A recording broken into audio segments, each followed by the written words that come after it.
Hi, this is Amitosh. Today is 22nd November 2020. Carvi decision has been made and NSC has posted on their Twitter handle that they have released payments of around 2000 crores plus. This is a major relief for Carvi clients.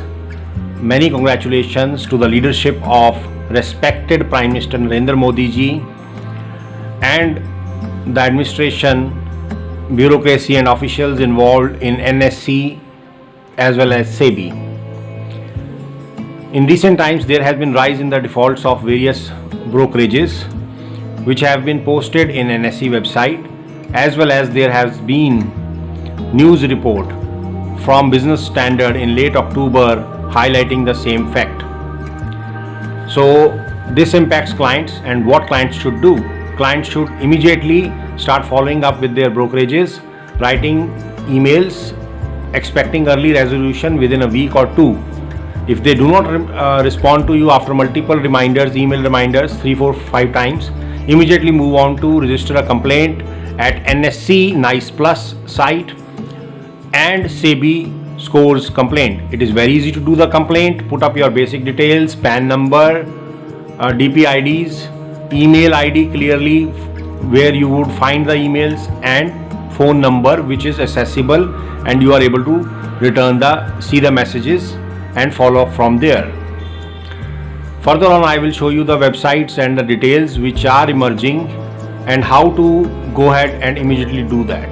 Now going to the expelled members list. So there is on 15th September added Any Securities Private Limited. Now this is again going on the same track towards default, so its clients should be aware and take proactive follow-up and steps. We are at the NSC website on their link wherein there is defaulter and expelled members. So you can see these are the brokerages which are defaulters, declared defaulters. The latest being Modex International Securities Limited, Vineet Securities Private Limited, Grow Value Securities Private Limited, Quantum Global Securities Private Limited, Well India Securities Limited, Carvi Stock Broking Limited Securities Limited, VRI Securities Private Limited, BMA Wealth Creators Limited, KNet Finance Limited, Fair Wealth Securities Limited. So all these brokerages are already declared defaulters as per the NSE websites. Now they are not going to respond easily to you within a week or two. They are already declared defaulters and expelled from the exchange. There is no way out. In case they are not responding to your emails, I would highly recommend immediately go ahead, put up NSC Nice Plus complaint and SEBI scores complaint. Immediately move over there and start sending email reminders after every other day, so that you stay on the top of it. That would lead to early resolution. We are on Business Standard site. There is a report. Heading is Broker Default Near 20-year High Amid Slowing Economy Hit by COVID-19. The total number of such defaults between September 2019 and September 2020 is almost higher than the sum of the previous 10 years defaults on BSE. In its opening paragraph says the recent economic pain compounded by COVID-19 has left a string of brokerages unable to meet their obligations. The National Stock Exchange has declared 15 brokers as defaulters since September 2019. The BSE has 14 defaulters, with most being common to both exchanges. The total number of such defaults between September 2019 and September 2020 is almost higher than the sum of the previous 10 years defaults on the BSE.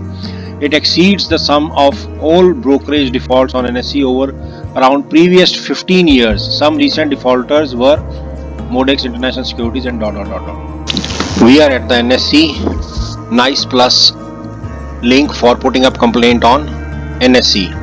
The URL is investorhelpline.nscindia.com/niceplus.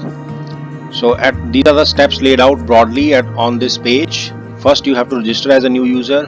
Then, using that login and password, you have to log in, add complaints, submit. Unique complaint ID would be generated that you can use to write emails, and a status could always be seen by logging in any time again on the dashboard available. So to register as a new user, you have to click over here or open it in the new tab. So as the tab opens, This is the page. You have to put in your PAN number, first name number, last name number, date of birth, mobile number, email ID. These are mandatory in red asterisk. So your house number, street, city, district, state, pin code, you can select as same as a permanent, and it would again fill up over here. Put in your bank account details, bank account number, name of bank, IFSC code, type of account, account holder name, branch. So that is all is required. If you want to add additional, there is no need for additional details, but in case you want it, once you submit it, it would generate a login and password and would send it to your email as well as OTP. So you should check the both email and cell phone to see how to verify and take the OTP. Once you do that, you have to do a login again to generate a complaint, which is fairly easy. Let me try and see if I can open up and show you how to add complaint. Now once you have submit on the new user, you would get the login and password on your given email. To use that, go to this login, click on the login link, and you would be here to login. So you can put in your details. Once you have put in the login ID and password, there would be OTP generated, which you have to enter again. Taking the OTP from your phone number, it would validate the OTP and log in to your Nice Plus login. From there you would shown a page wherein you can click add complaint. So then you would move to a complaint page wherein at the top level you will have your personal details, which I have scrolled down not to show. So here is where you will put in some details. Say you have Karvi Stockbroking Private Limited. So you select that as a respondent. You have taken up the complaint with the respondent. So your person is say authorized person, and this is a DPID code, right? So then you click save and continue, and then part B you carry on with the complaint details. The non-receipt and delay of securities or funds, whichever is the case, both, and then you add details about your securities, instruments. Say this is equity, Bank of Baroda. Add in adequate details, whatever applies. Say date of trade is anything, say 2018 in March, sometime, say this. Then quantity which you have, say it is 500. Say the price, whatever the price may be, around 60 or something like that. So you put it like that and keep adding, add rows, whatever applies, the securities which are in pool. So that is how you save it. Say save it. It shows issues added successfully. Similarly, save and continue.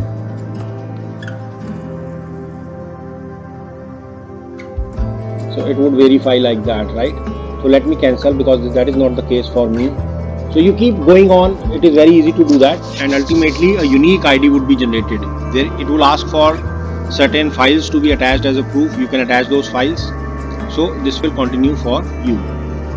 It's very easy to do that. A unique complaint ID, you can always take that for further follow-up in emails. We are on the page of NSE, wherein it highlights Investor Protection Fund Trust.